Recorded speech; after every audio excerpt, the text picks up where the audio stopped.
Hi,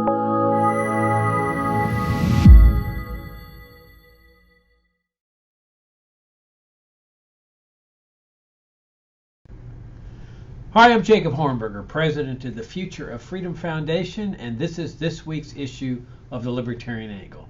The show, as most of you know, brings you the Libertarian angle on what's going on in the world, and I'm joined every week.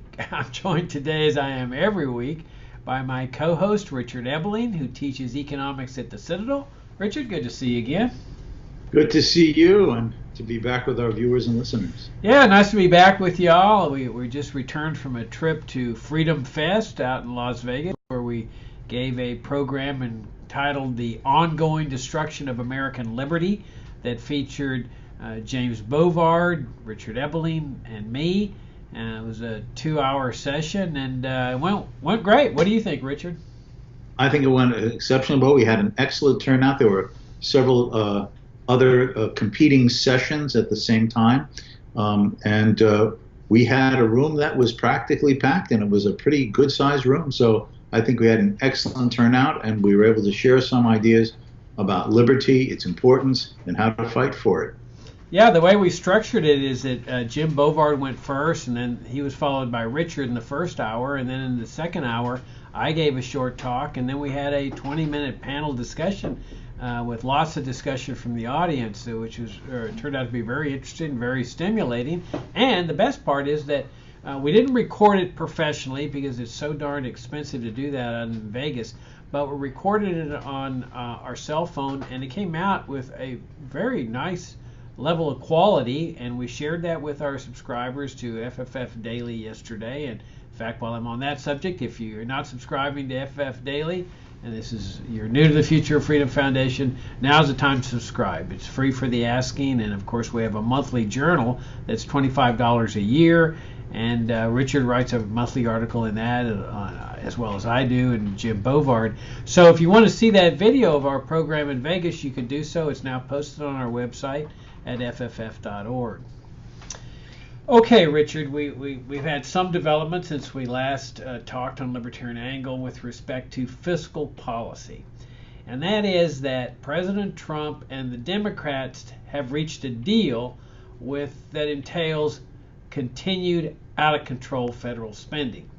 Now, remember, this is from a Republican, those people that talk about fiscal responsibility and reining in government spending. This deal that they've cut, it's a bipartisan thing. President Trump is very proud of it.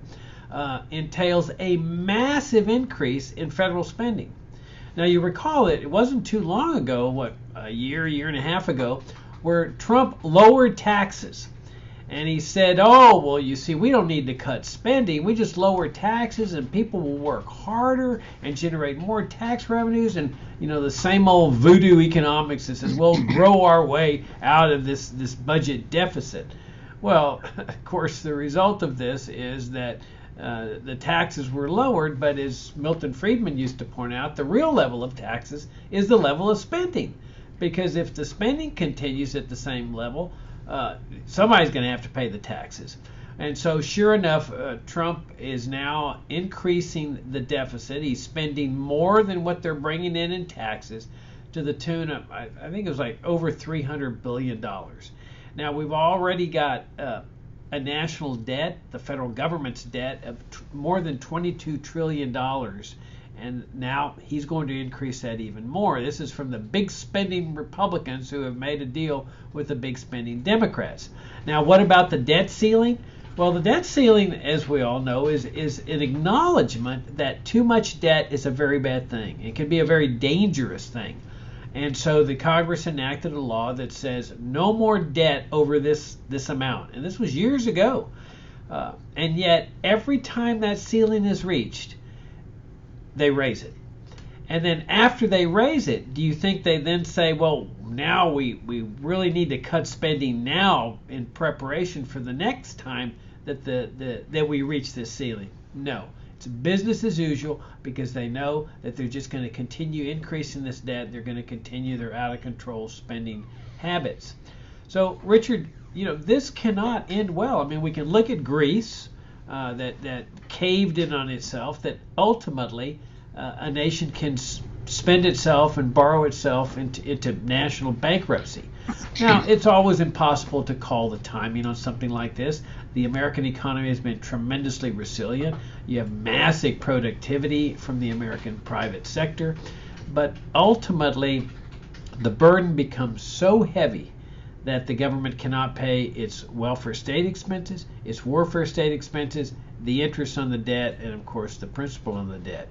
And I might mention as one more point is that Trump, of course, showered the military establishment with just extra largesse, much more than they had been receiving the previous year, saying that this was necessary for national defense. The same old nonsense. And of course, as part of the deal with the Democrats, Social Security, Medicare, Medicaid, all the so-called entitlements continue to go up as well. And so I don't see there's any hope for any short-term solution to this, given that both the GOP and the Democrats are such big spenders and big borrowers. What do you think, Richard? Well, as I often like to do, Jacob, let me sort of put this in a little bit of the historical context.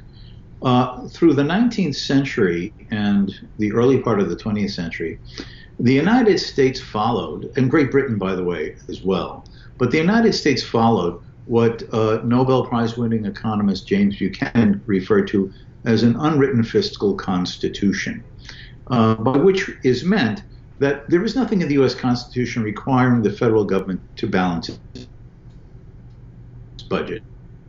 Unlike that having the Constitution is a restriction on spending relative to taxes collected. But throughout most of the 19th century and into the 20th, as I said, the U.S. government followed a balanced budget rule. That is, the idea is that it would only spend what it basically took in taxes.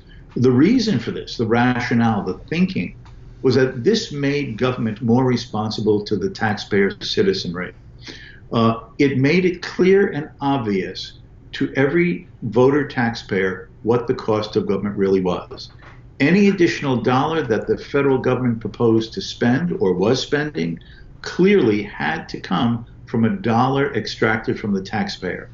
So this meant that the cost and benefit of government was far more right in front of people's faces. Like when you're going down the aisle in the supermarket and you're grabbing another can of, let's say, canned corn or something, and that says, I don't know what, $1.50, you know that if you put that in your cart, given what you're planning to budget for your food expenses, let's say for the week, that means there's going to be $1.50 less to spend on something else. In other words, the cost is tightly linked to the benefit. And that was the thinking with a balanced budget. No politician could go before the public and say, tell you what I'm going to do. I'm going to increase spending, or I'm going to add new spending of this amount, and this is the wonderful goodies that will be forthcoming, because he had to, at the same time, basically explain where the tax revenue was going to come from, whose taxes would be increased and by how much, or what existing program would have to be cut to transfer the funds to the new spending in a different direction that he was proposing. Now, there was an exception to this, and that was the idea of a national emergency. Now, in the 19th century, Jacob, this was mostly during wars. The War of 1812, the Mexican War, very short, the Spanish-American War, where the government's need for large increases in revenue in a very short period of time resulted in the government going into debt. But the rule was that as soon as the national emergency had ended, the government should then run budget surpluses, that is, taking more in taxes than it was spending on regular expenditures during that fiscal year, and use that surplus to pay off the debt. And if you actually look at some diagrams of the debt pattern of the United States in the 19th and 20th century, what you find is it goes up during a crisis and then down and down until the next war crisis and then down. So that, in fact, was the pattern that was followed. In fact, even after World War I, budget surpluses were run in the 1920s and the debt was brought down. But then with the coming of the Great Depression, Jacob, the circumstances changed. Oh, we're in a national crisis. The government had to do something. doesn't have to do public works and support this and subsidize that. Just get the, prime the pump, as the phrase became known as. And it was done on an ad hoc basis because everybody realized, well, the rule was you're not supposed to spend more than you take in taxes. But then along came John Maynard Keynes, the father of Keynesian economics. And he said, government shouldn't be concerned with balancing the budget on an annual basis. You should be concerned with balancing your budget during the business cycle. During bad times, depressions, rising unemployment, the government should goose its spending above taxes, pump money and spending into the economy. And then when good times returned and full employment was being reestablished, then the government could run surpluses and pay back over a number of years the budget deficits of the prior recession. Now, the fact is that separate from the rationale and justification of that, it opened a Pandora's box. Because now, politicians, World War II period, not just in the United States, but in many countries around the world, that once you remove that either formal or informal restraint of a requirement of a balanced budget, so the populace knows what the cost of what anything that government does really is, it then becomes in the self-interest of every politician to make the rationale, well, this is an exception, we're in a crisis, we're suffering from this and that, and then just spend as much as they want. Now, what has been the pattern? Again, Jacob, if I could give briefly some numbers. It took from the founding of the federal government in 1980 to accumulate $1 trillion of debt, with all those ups and downs, but then rising debt during the Great Depression and then after the war. Between 1980 and 2000, the debt went up from 1 trillion to 5 trillion. Then, with the beginning of the George W. Bush administration in his 8 years, by 2008, the debt had increased to 10 trillion. And then under Barack Obama's 8 years, it increased by another $10 trillion to around 20 trillion. And now in the about 3 years of the Donald Trump administration, it has gone from about 22 trillion to 20 trillion to 22.5 trillion. Now, the Congressional Budget Office making a forecast eligibility and spending patterns of the federal government and the expected trend of tax revenues make their forecasting projection that between now and, let's say, 2029, 10 years from now, the debt will increase because of annual budget deficits of $1 trillion or more a year to anywhere from 33 to $35 trillion of total debt. And again, it is estimated that if this is the pattern that's going to be followed, if there's no change in the tax laws or the expenditures, and it's the expenditures that is important, as you were saying, Jacob, because that's what's driving all of this. The entitlement programs, which is really sucking the most money, Social Security and accompanying programs like disability, Medicare, Medicaid, and related, quote, health care entitlement safety nets, that will be absorbing everything the government spends within 20 years.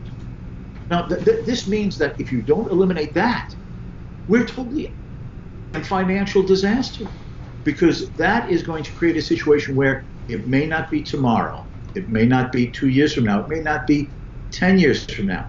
But if you're thinking that you're going to live beyond 10 years from now, and even if you're a little older, if you care about your children and your grandchildren, who will be living until the end of the current 21st century, this is leading to a financial disaster no different than our images of those third world banana republics or Greece in Europe, where they spend so much and get so much into debt that they find it impossible even to pay the interest on the debt that they owe. And then financial catastrophe occurs because no one's willing to lend anymore. And special interest groups are so tied in with the largesse of, quote, guaranteed entitlement spending, major economic and political crisis. That is what we are facing from this. Now, there's a simple way to return to a balanced budget, Jake. If I can just sort of continue and end on this point. It's very simple.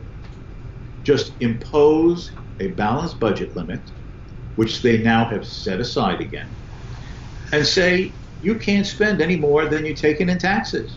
That will immediately mean the United States government is on a balanced budget. Once you reach that ceiling, any further spending has to come from telling the taxpayers new taxes that are going to be collected, increasing taxes, or some other program that would have to be cut. Now, at the same time in this, what is the usual reaction? But then we'll default on our debt. We'll default on our debt. No. The U.S. government does have a legal obligation, both under domestic law and international rules, to have to pay the debt, particularly to foreign lenders, though of course domestic lenders as well. That debt can be, it does not mean debt default, but it does mean that if you pay your interest payments and any principal payments that are coming due, then you have to figure out how to modify, cut, and reduce spending in various domestic programs. In other words, face reality, we can't afford everything we're spending. Now notice, Jacob, what we've been talking about here is sort of the utilitarian or pragmatic or economic fiscal policies and their possible consequences. The other dimension, which we both always try to emphasize, is the ethical dimension. Should government be spending this money? On what? Are these legitimate areas for the functions and role of government? And once we add that to the analytical mix, what we see, I would suggest, is that if you take the original Constitution and the limited enumerated functions assigned to the federal government, then about 90% of what the federal government does today should not be done if the institutional framework laid down by the Founding Fathers. And that's the place to start, which to do in the critique of what government is spending on and what and how it should be cut. Yeah, you make a lot of good points. Yeah, I mean, all Trump had to do was to say, look, we have this debt ceiling in place. It was put into place a couple years ago. You all knew in Congress that you had raised this debt ceiling, and now you're going to live by it. We're not going to raise it anymore.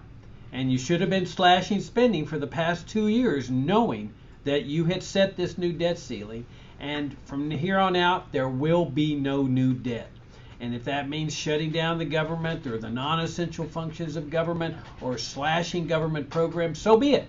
That you are going to live with your debt ceiling. There's going to be no more new debt. And then that would have been a balanced budget automatically, because you would be limited to paying out what you were receiving in tax revenues. Let me talk a little bit about your historical context, which is very good. When the United States got founded, it was totally different from any other government in history.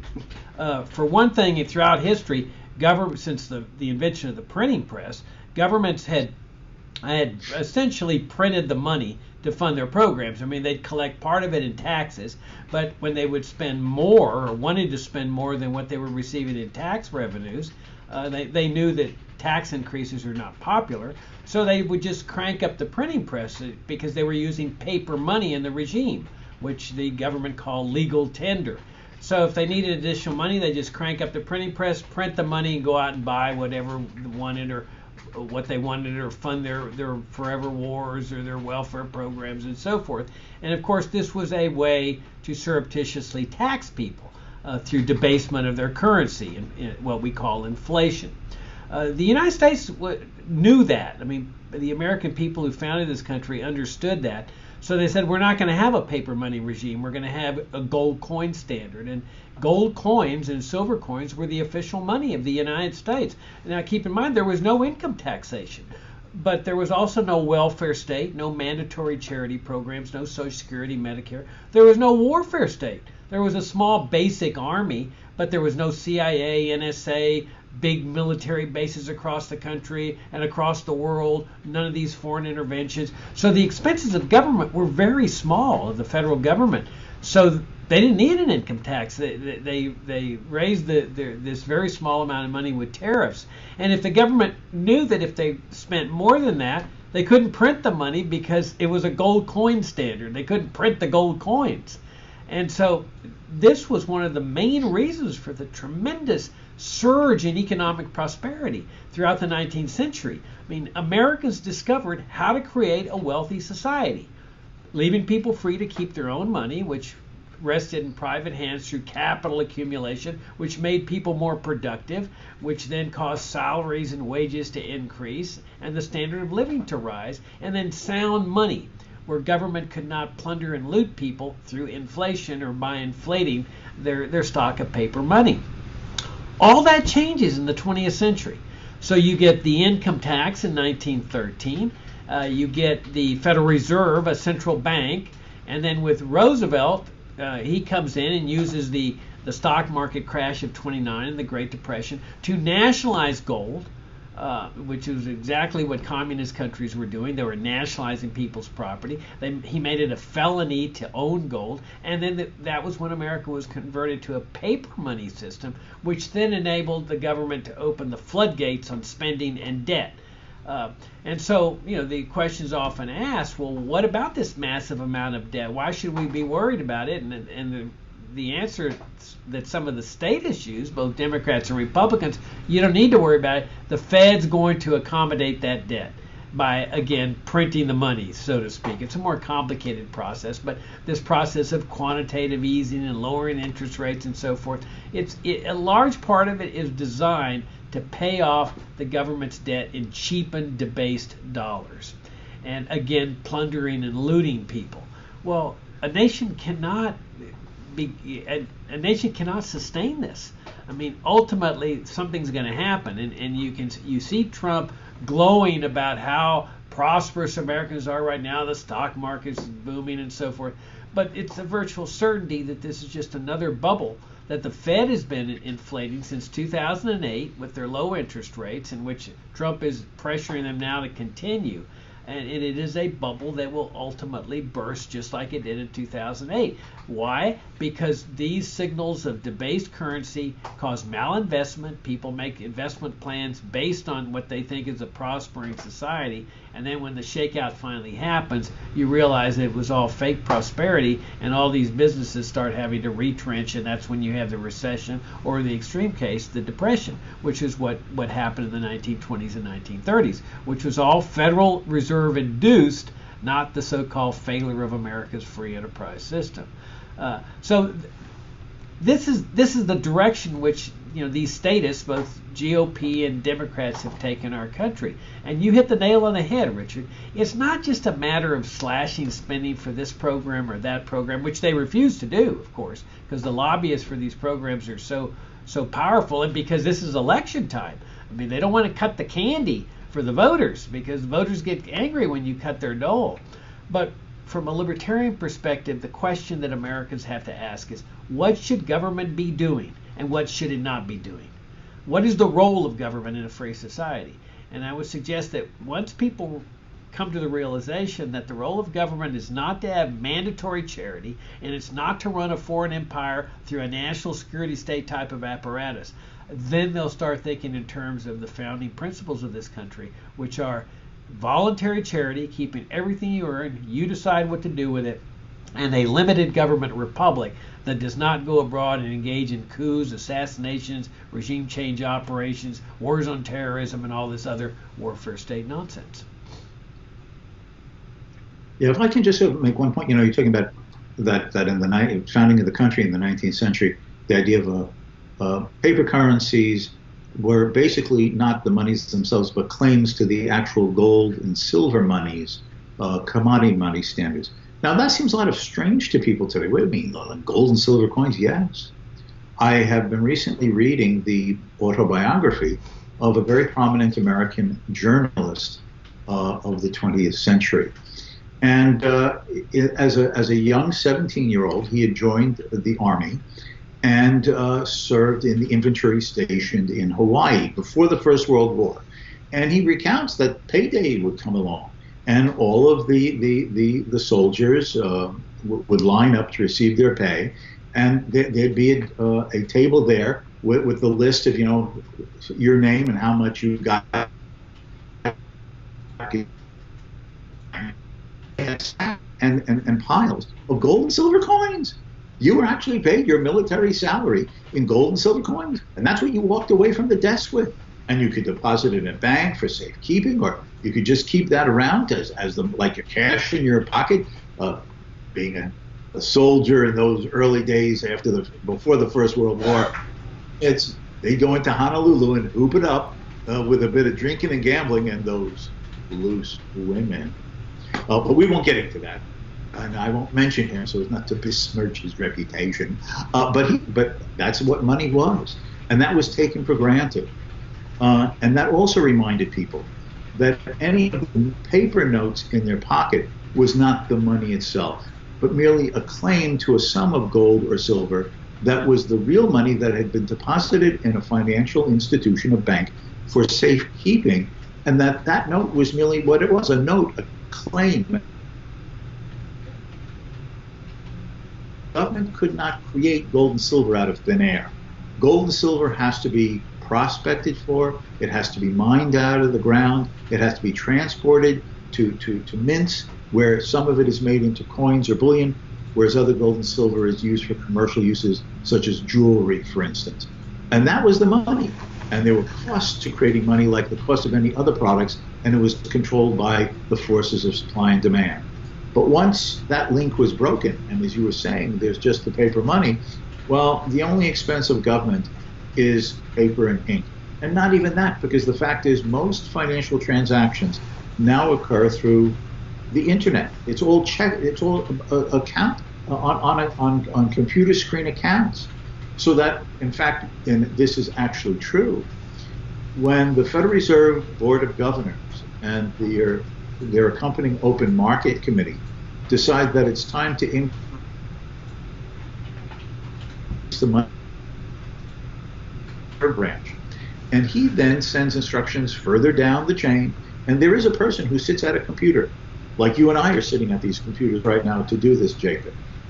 And he's told, increase the money supply by this amount by selling by buying government securities that are being held by people in the private sector, people who had lent the government money in the past and are holding government securities of various maturities. And then through a broker, they buy those securities. And how does the Federal Reserve pay for them? That guy at the computer screen writes in a number, $20 million, and clicks the mouse, and $20 million is created out of thin air. $1 billion is created out of thin air. And that is the reality. They don't even have to bother with the paper and the ink anymore.